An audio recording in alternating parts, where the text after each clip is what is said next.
Hi good morning all. Today news paper analysis చూద్దాం.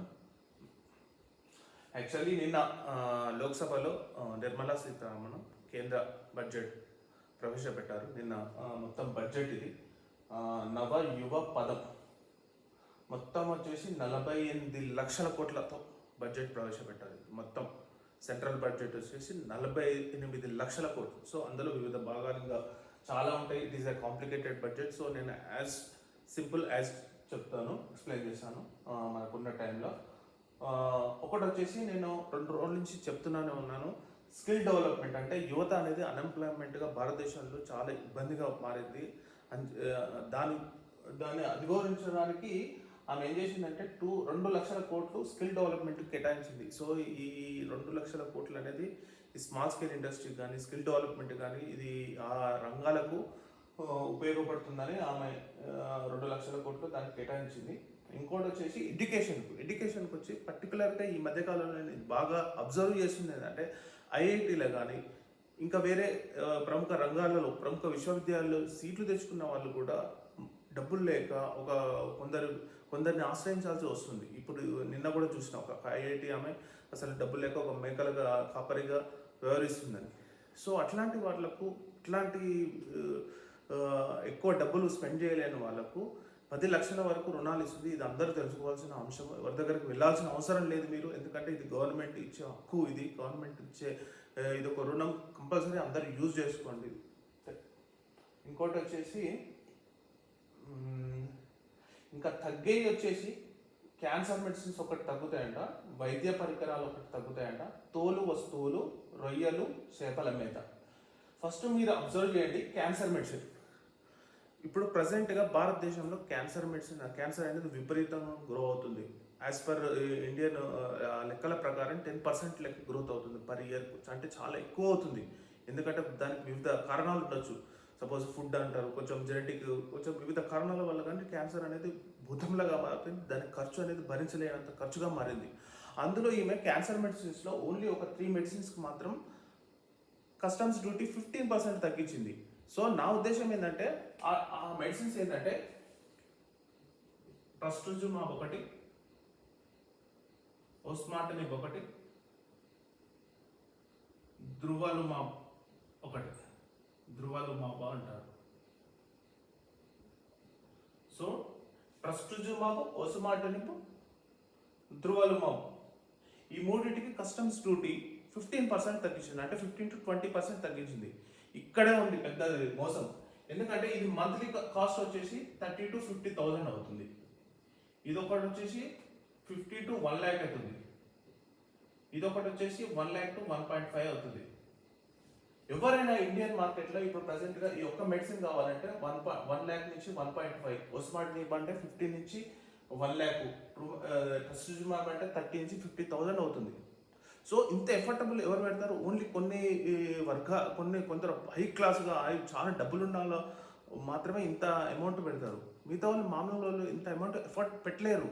దానివల్ల ఏమైపోతుందంటే బ్లాక్ మార్కెట్ దందా అయిపోయింది. హైదరాబాద్లో పెద్ద ఈ మెడిసిన్స్ బ్లాక్ మార్కెట్ దందా అయిపోతుంది. దీని గురించి నేను ఒక సపరేట్ వీడియోని కూడా చేస్తాను. ఎందుకంటే ఒక రెప్యూటెడ్ ఫార్మా కంపెనీస్ ఇవి ఏంటంటే భూటాన్లో కానీ నేపాల్లో కానీ షెల్ కంపెనీ లెక్క ఏర్పాటు చేసి అక్కడి నుంచి ఇక్కడికి వచ్చి మెడిసిన్స్ మొత్తం అమ్ముతున్నారు ఇక్కడ ఇల్లీగల్గా. ఎందుకంటే దీని వాళ్ళ తప్పు కూడా అనలేము. వాళ్ళు ఏంటంటే డాక్టర్ జస్ట్ ఒక ప్రిస్క్రిప్షన్ రాసి ఇస్తాడు, ఒక నెంబర్ ఇస్తాడు, డిస్ట్రిబ్యూటర్ నెంబర్ ఇస్తాడు. డిస్ట్రిబ్యూటర్ నెంబర్ వచ్చేసరికి ఈ కాస్ట్ను పేషెంట్ భరించలేకపోడు. సపోజ్ ఒక ఓస్మాటనిబ్ అనే మెడిసిన్ రాస్తే అది 50,000 నుంచి 1,00,000 వరకు ఉంటుంది సపోజ్ పర్ మంత్ ఓన్లీ ఒక మెడిసిన్కి. సో మిగతా ఖర్చులు కూడా ఉంటాయి కదా, వాళ్ళకు హాస్పిటల్ ఖర్చు ఉంటుంది, మిగతా చాలా ఖర్చు ఉంటుంది. అప్పుడు వాళ్ళకి చాయిస్ లేకుండా ఏమైపోతుంది అంటే ఇంత ఖర్చు భరించలేము, మాకు వేరేది ఆప్షన్ చూపిస్తారంటే ఆబ్వియస్లీ వాళ్ళ ఆప్షన్స్ చూపిస్తున్నారు. దానివల్ల ఏమైపోతుంది, గవర్నమెంట్ లాస్ అయిపోయి ఈ ప్రైవేట్ కంపెనీలు విపరీతంగా విల్లాలు కొంటున్నారు, బుల్లెట్లు కొంటున్నారు, దాని మీద తిరుగుతున్నారు ఈ బ్లాక్ మార్కెట్ దందా చేసి. నేను నిజంగా చెప్తున్నా, ఒకరోజు సపరేట్గా వీడియో చేస్తా. ఒక pharma company 2-3 reputed pharma companies ఈ దందా చేసినాయి. అది త్వరలోనే నేను బయటపడతాయి. యాక్చువల్లీ ఏంటంటే ఇది నేను చేస్తుంది, ఈ న్యూస్ అనాలిసిస్ చేసింది ఒక చిన్నగా చేస్తున్నా ప్రజెంట్గా. నేను ఎప్పుడైతే ఒక ఫ్యూ డేస్లో ఒక పెద్ద సెటప్ చేస్తాను, అప్పుడు సెటప్ చేసినప్పుడు నా ఫస్ట్ గోల్ ఈ క్యాన్సర్ మెడిసిన్ మీద ఒక వీడియో చేస్తాను. అంటే ఎంత మోసం చేస్తారు క్యాన్సర్ మెడిసిన్లో, ఎంత దందాలు చేస్తారు, ఎంత ఇది చేస్తారు రేపు అది మొత్తం నేను బయట పెడతాను.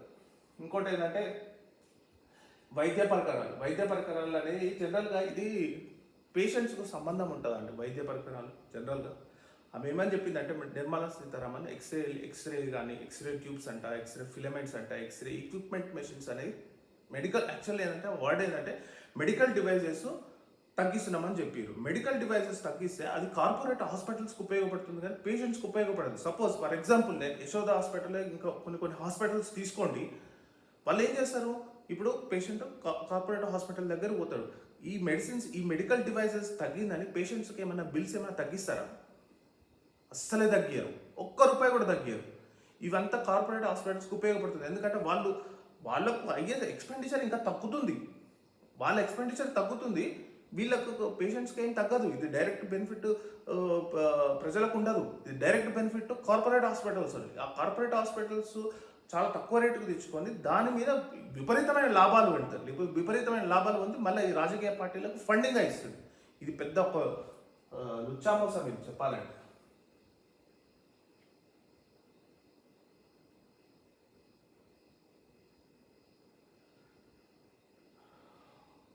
ఇంకోటి ఇది ఒకటి అయిపోయింది.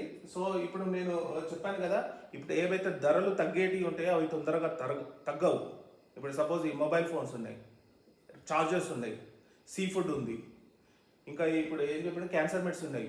ఇప్పుడు ఇది ఈ బడ్జెట్ అనేది ఈ ఫైనాన్షియల్ ఇయర్కు 24-25 ఫైనాన్షియల్ ఇయర్కు 1 ఇయర్కు మాత్రమే సంబంధించిన బడ్జెట్.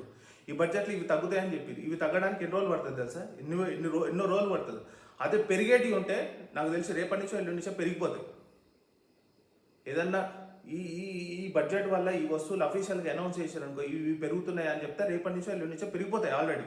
ఒకవేళ తగ్గేటివి ఉంటే అది ఎన్ని రోజులకు తగ్గుతాయో తెలియదు, ఎంత తగ్గుతాయో తెలియదు, దాన్ని క్వశ్చన్ చేసే అధికారం కూడా మనకు రైట్ లేదు. ఎగ్జాంపుల్స్ తోలు వస్తువులు అని చెప్పిండు. మనం వేసుకునే షూస్ కానీ చెప్పులు కానీ ఇట్లాంటి వాటి అసలు తగ్గుతాయన్న మనం అసలు ఆ మైండ్ సెట్లో ఉంటామా? కొన్ని షాపులకు పోతే డిస్కౌంట్ అనే పేరు మీద పెడతాడు, అదేదో డిస్కౌంట్ ఇస్తాడు, అది ఆల్రెడీ డబుల్ త్రిబుల్ లాభాల మీద పొందుతాడు. మనమేమనుకుంటాం గవర్నమెంట్ దాన్ని తగ్గించిన అనుకుంటాం. ఇవి డైరెక్ట్ బెనిఫిట్. ఒక మనిషి ఒక ఉదయం నుంచి సాయంత్రం వరకు దైనందిక జీవితంలో జరిగే మార్పులు మాత్రం ఎటువంటి మార్పు లేదండి ఇది ఈ బడ్జెట్లో. సో యాజ్ ఇట్ ఈస్గా కంటిన్యూ అవుతుంది దీని బడ్జెట్ వల్ల. ఇంకా పెరిగినాయి కొన్ని విషయాలలో పెరిగినాయి. ఇప్పుడు టెలికామ్ మొబైల్ తగ్గించడం అని చెప్పిన అనుకో, టెలికామ్ రీఛార్జ్ ఎంత పెంచాడు, జియో ఎంత పెంచాడు, అన్ని టారిఫ్లు పెంచాడు కదా. సో ఇంకా దాంట్లో పెద్ద ఏముంటుంది మాట్లాడుకున్నాను. ఇంకొకటి వచ్చేసి బీహార్కు ఏపీకి రెండు స్టేట్స్కి మాత్రం బాగా ఫండ్స్ ఇచ్చిన అంటున్నారు. ఇది బీహార్కి వచ్చేసి 26,000 కోట్లు, ఏపీకి వచ్చేసి 15,000 కోట్లు. సో ఏపీకి మాత్రం కంపల్సరీ ఇవ్వాల్సిన అవసరం ఉంది. ఎందుకంటే ఆ స్టేట్కు క్యాపిటల్ లేని సిటీ కాబట్టి అది చట్టంలోనే ఉంది. ఎందుకంటే ఆ స్టేట్కు కంపల్సరీగా ఆదుకోవాలని ఆ చట్టంలో 2040 ఏపీ రీఆర్గనైజేషన్ యాక్ట్లోనే ఉంది. సో కంపల్సరీ దానికి ఇవ్వాల్సిన అవసరం ఉంది. కానీ విశాఖ స్టీల్కి మాత్రం, వైజాగ్ స్టీల్కి మాత్రం వీళ్ళు కోత పెట్టారు. కొంచెం అబ్జర్వ్ చేయాలి. యాక్చువల్లీ 600 కోట్ల బడ్జెట్ అంటే లాస్ట్ ఇయర్ బడ్జెట్ కంటే ఇంకా కోత పెట్టారు. నా ఉద్దేశం ప్రకారం ఏంటంటే ఆ విశాఖ స్టీల్ని అమ్మేద్దామని డిసైడ్ అయినట్టు, అందుకనే ఆ బడ్జెట్లో కోత పెట్టారు. లేకపోతే దానికి ఇప్పుడు దాన్ని నిలబెట్టాలంటే ఎక్కువ బడ్జెట్ ఇవ్వాలి, ఎక్కువ బడ్జెట్ ఇచ్చి దాన్ని నిలబెట్టాలి. కానీ ఉన్నదానికంటే లాస్ట్ ఇయర్ బడ్జెట్ కంటే ఇంకా తక్కువ ఇవ్వడం అంటే దాంట్లో ఏంది ఇప్పుడు డైరెక్ట్ ఇప్పుడు చెప్పలేదు. కానీ వాళ్ళ ఉద్దేశం మెల్లమెల్లగా బడ్జెట్ తగ్గించేసి ఆ విశాఖ స్టీల్ను క్లోజ్ చేద్దామని అనుకుంటున్నారు. ఇంకోటి ఒక స్కీమ్ అయితే బాగా నచ్చిందండి. అది ఏంటంటే కొత్తగా జాబ్లో జాయిన్ అయిన వాళ్ళు ఏదైనా కంపెనీ కానీ కొత్తగా జాబ్లో జాయిన్ అయితే ఫ్రెషర్స్గా ఏదైనా కంపెనీలో జాయిన్ అయితే ఆ ఈపీఎఫ్ ఖాతాల ఆధారంగా సెంట్రల్ గవర్నమెంట్ అనేది 15,000 మనకు ప్రొవైడ్ చేస్తుంది ఎవరికైనా కొత్తగా జాబ్ జాయిన్ అయిన వారికి కొత్తగా. సో అది 1 lakh లోపు శాలరీ ఉన్న వాళ్ళకు గవర్నమెంట్ స్కీమ్ అనేది 15,000 ఇస్తుంది. ప్రోత్సాహకం అది. అంటే ఎవ్రీ మంత్ 5,000. ఇది కొంచెం బాగానే కొంచెం ఉపయోగపడుతుంది. ఇంకోటి ఏంటంటే స్టార్టప్లో ఏంజల్ ట్యాక్స్ అనేది రద్దు చేసింది. ఇది చాలా మందికి చాలా ఉపయోగపడుతుంది. ఎందుకంటే ఎంటర్ప్రెనర్గా మారడానికి, స్టార్టప్ లాంచ్ చేయడానికి, ఇన్వెస్ట్మెంట్స్ ఎవరైనా పెట్టాలన్నా కానీ ఏంజల్ ట్యాక్స్ వల్ల కొంచెం ఫారిన్ ఇన్వెస్ట్మెంట్స్ కానీ పెద్ద కార్పొరేట్స్ ఇన్వెస్ట్మెంట్ పెట్టాలన్నా కొంచెం ఇబ్బందిగా మారింది. సో దాన్ని రెగ్యులేట్ చేయడానికి, దాన్ని మొత్తం తొలగించడానికి ఈ ఏంజల్ ట్యాక్స్ మొత్తం అబాలిష్ చేసారు. సో దానివల్ల స్టార్టప్స్ కానీ ఇప్పుడు కానీ చాలా పుంజుకునే అవకాశం ఉంది. నెక్స్ట్ వచ్చేసి ఇంకా పెరిగే అయితే ఇంకా ప్లాస్టిక్, ఇంకా ఖనిజాలు, ఇంకా 25 రకాల ఖనిజాలు అని చెప్పారు, ప్లాస్టిక్ అని చెప్పారు, పీవీసీ ఫ్లెక్స్లు అని చెప్పారు. కానీ అల్టిమేట్గా ఏంటంటే చాలా వరకు పెరిగే సూచనలే ఉన్నాయి. తగ్గేటివి మాత్రం ఓన్లీ కొన్ని ఫ్యూ మాత్రం తగ్గించారు. సో ఆ తగ్గేటివి కూడా మనకు ల్యాండ్ కావాలి. అంటే ల్యాండ్ అంటే మనకు కనిపించాలన్నమాట. గవర్నమెంట్ ఇది తగ్గించింది, ఇది ఈ లాస్ట్ ఇయర్ ప్రైస్ ఈ రేట్లో ఉండి ఈ ఇయర్ ప్రైస్ ఈ రేట్లో ఉండేది కనిపించాలి. అది కనిపించినప్పుడు అది ఇంకా ఎంత తగ్గించినా అది మనకు ఇదైపోతుంది. నెక్స్ట్ వచ్చేసి తెలంగాణకు తెలంగాణ అసలు పదమే లేదు. అసలు బడ్జెట్లో తెలంగాణ అనే పదమే లేదు. ఎందుకంటే బీజేపీకి సౌత్లో కర్ణాటక తర్వాత ఎంతో అంత ఆశ ఉన్నది తెలంగాణ స్టేట్ కొని. ఈ తెలంగాణ స్టేట్ 2029లో వాళ్ళు ప్లాన్ వేసారు, కంపల్సరీ తెలంగాణలో అధికారం రావాలని. కానీ ఇప్పుడు ఈ బడ్జెట్లో మీరు ఒక్క రూపాయి కూడా దాన్ని ఎలొకేషన్ చేయకపోయేసరికి దాన్ని ఎట్లా ఉంటుంది చెప్పండి. కంపల్సరీ మీరు ఈ బడ్జెట్లో తెలంగాణకి ఎంతో దానికి చేయాల్సి ఉండే. కోచ్ ఫ్యాక్టరీ ఉండే, గిరిజన విశ్వవిద్యాలయం ఉండే, ఐటీఆర్ అంటే అది ఎప్పటి నుంచో ఉన్న ప్రాజెక్ట్, దానికి అలొకేషన్స్ లేదు. చాలా ఉన్నాయి, చాలా ప్రాజెక్టులు ఉన్నాయి. కానీ ఒక్క ప్రాజెక్ట్ కూడా మీయకపోతే 8 ఎంపీలు మీకు ఇచ్చారు హైదరాబాద్, ఇది తెలంగాణలో 8 ఎంపీలు అంటే నాట్ ఏ జోక్ అసలు. దాన్ని మళ్ళీ రివైవ్ చేసుకోవడానికి 2029లో మీకు మంచి అవకాశం ఉంది. ఈ పర్సంటేజ్ని, ఈ ఓట్ షేర్ని ఉపయోగించి అధికారం రావడానికి మంచి అవకాశం. కానీ ఇట్లాంటి బడ్జెట్ను చూస్తే నిన్న ఎవరు కరెక్ట్ ప్రెస్ మీట్ కూడా పెట్టలేదు. ప్రెస్ మీట్ పెట్టి మాట్లాడడానికి కూడా ఎవరు రాలేదు. అదే నువ్వు ఆంధ్రప్రదేశ్ చూస్తే అందరూ ప్రెస్ మీట్ పెట్టారు, ఎందుకంటే వాళ్ళకి ఫండ్స్ వచ్చినాయి కాబట్టి. బీజేపీ పురంధరేశ్వరి వాళ్ళు ప్రెస్ మీట్ పెట్టి పెద్దగా హడావిడి చేశారు. కానీ తెలంగాణలో అంత సైలెంట్గా ఉర్రు, ఎందుకంటే అది చాలా ఇబ్బందిగా ఉంటుంది. సో ఇంకోటి బాగా నచ్చింది ఏంటంటే నాకు ఈ బడ్జెట్లో ఏంటంటే డిజిటల్ విశ్వవిద్యాలయం. కానీ నేను అనుకున్నది ఏంటంటే ఆర్టిఫిషియల్ ఇంటెలిజెన్స్కి ఏమైనా ఊతమిస్తారేమో అనుకున్నాను. కానీ కరెక్ట్గా ఉన్న భారతదేశం ఇప్పుడు అంటే ప్రజెంట్గా ఉన్న ఇండియన్ మార్కెట్ ప్రకారం ఆర్టిఫిషియల్ ఇంటెలిజెన్స్ ఇంట్రడ్యూస్ చేస్తే, ఎక్కువ ప్రోత్సాహకాలు ఇస్తే జాబులు ఏమైనా ఎంప్లాయ్మెంట్ దానికి ఇబ్బంది పడుతుంది ఏమన్న ఉద్దేశంతో ఆర్టిఫిషియల్ ఇంటెలిజెన్స్కి పెద్దగా దాన్ని క్రియేట్ ఏం చేయలేదు. కానీ డిజిటల్ విశ్వవిద్యాలయానికి మాత్రం దాన్ని స్టార్టప్గా ఒకసారి చేసారు. ఇది నథింగ్ బట్ ఏంటంటే ఆర్టిఫిషియల్ ఇంటెలిజెన్స్కి సంబంధించిందే. కానీ వీళ్ళు చెప్తుంది ఏంటంటే డిజిటల్ విశ్వవిద్యాలయానికి 100 crores ఇచ్చి దాన్ని స్టార్టప్గా చేసారు. సో ఇది కొద్దిగా ఫర్దర్గా డెవలప్మెంట్కు, ఫర్దర్గా డిజిటల్ యూనివర్సిటీస్కి ఇది చాలా హెల్ప్ అవుతుంది. సో ఓకే అండి, ఇది న్యూస్ అనాలిసిస్ క్లోజ్ చేసిన. Thank you.